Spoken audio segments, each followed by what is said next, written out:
এই অধ্যায়ে আমরা মাইক্রোসফট এক্সেলে ডাটাবেজ ম্যানেজমেন্টের উপর কিছু গুরুত্বপূর্ণ কাজ দেখব। আমরা জানি যে মাইক্রোসফট এক্সেল মূলত টোটালি ডাটাবেজ ম্যানেজমেন্টের সফটওয়্যার নয়। ডাটাবেজ ম্যানেজমেন্টের উপরে মেইন যে সফটওয়্যার সেটি হচ্ছে মাইক্রোসফট এক্সিস।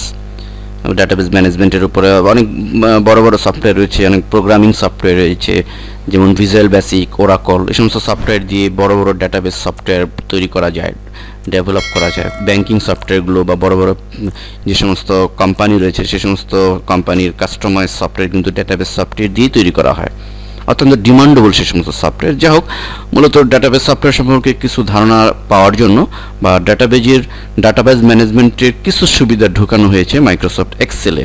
যদিও এটি ডাটাবেজ সফটওয়্যার নয়, এটি মূলত একটি স্প্রেডশিট অ্যানালাইসিস সফটওয়্যার।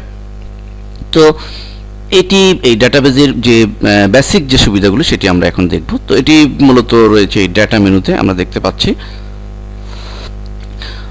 তো এটি বোঝার জন্য আমরা পজিশন ফিল্ডে কার্সরটি রেখেছি। তো প্রথমে ডাটা মেনুতে ক্লিক করলে আমরা দেখতে পাচ্ছি শর্ট। তো শর্টের কি কাজ দেখুন। শর্টে আমরা দু ধরনের কাজ এখানে দেখতে পাবো। শর্টে যদি আমরা চাই যে প্রথমে আমাদের যে পজিশনের ফিল্ডে যে সমস্ত পদ রয়েছে, ম্যানেজার, অফিসার, ক্লার্ক, বিচ্ছিন্নভাবে রয়েছে, যদি এরকম হয় যে আমাদের কয়েক হাজার পদের এই লিস্ট রয়েছে, এখন প্রয়োজন হলো যে প্রত্যেকটি যেন ডিসিপ্লিনারি সবগুলো অফিসার একসাথে থাকবে বা ম্যানেজার একসাথে থাকবে। তো এটি কিন্তু এভাবে বিন্যস্ত করা আমরা এই শর্টের মাধ্যমে করতে পারি। তো এটি করার জন্য আমরা এই ফিল্ডে কার্সর রেখে চলে যাব ডাটা মেনুতে, এখান থেকে শর্টে ক্লিক করব। তো ফলে আমরা এখানে ডিফল্ট অলরেডি দেখুন short by position field highlight রয়েছে, সিলেক্ট রয়েছে। আমরা এই অবস্থায় এটি যদি ওকে বাটনে ক্লিক করি তাহলে অলরেডি আমরা দেখতে পাচ্ছি যে অ্যালফাবেটলি এটি শর্টিং হয়েছে, অর্থাৎ সি থেকে শুরু হয়েছে। যেমন ক্লার্ক কিন্তু এক জায়গায়, ম্যানেজার সব এক জায়গায়, অফিসার সব এক জায়গায়।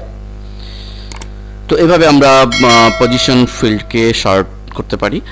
এবং একইভাবে আমরা এই ইনকামের যে ফিল্ডটি রয়েছে, ইনকামের এই ঘরকে কিন্তু শর্টিং করতে পারি। আমাদের যদি এরকম প্রয়োজন হয় যে আমাদের যে সমস্ত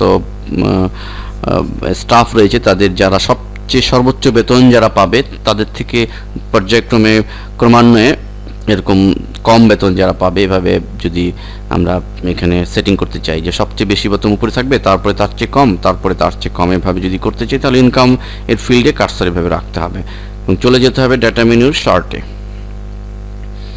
এবং এখানে গিয়ে আমাদের অবশ্যই যদি শর্ট বাইতে ইনকাম ঘরটি সিলেক্ট না থাকে তাহলে এই বক্স থেকে, কম্বো বক্স থেকে ক্লিক করে আমরা এই ইনকাম ঘরটিকে সিলেক্ট করব। এবং ডান পাশে আমরা দেখতে পাচ্ছি অ্যাসেন্ডিং এবং ডিসেন্ডিং। মূলত অ্যাসেন্ডিং এবং ডিসেন্ডিং এর মাধ্যমে আমরা এটি বড় থেকে ছোট হবে না ছোট থেকে বড় হবে সেটি আমরা এখান থেকে ডিফাইন করতে পারি। তো আমরা যদি অ্যাসেন্ডিং নির্বাচন রেখে ওকে বাটনে ক্লিক করি আমরা দেখতে পাচ্ছি যে সবচেয়ে কম বেতন থেকে পর্যায়ক্রমে কিন্তু বেশি বেতনের দিকে এটি শর্টিং করেছে। ঠিক আমরা যদি ওখানে ডিসেন্ডিং সিলেক্ট করতাম, আমরা পুনরায় যাচ্ছি, ডিসেন্ডিং যদি আমরা সিলেক্ট করি, দেখুন আমরা ডিসেন্ডিং সিলেক্ট করে দিচ্ছি এবং ওকে বাটনে ক্লিক করছি, তাহলে কিন্তু সর্বোচ্চ বেতন থেকে শুরু করে পর্যায়ক্রমে নিচের দিকে কিন্তু সে শর্টিং করেছে।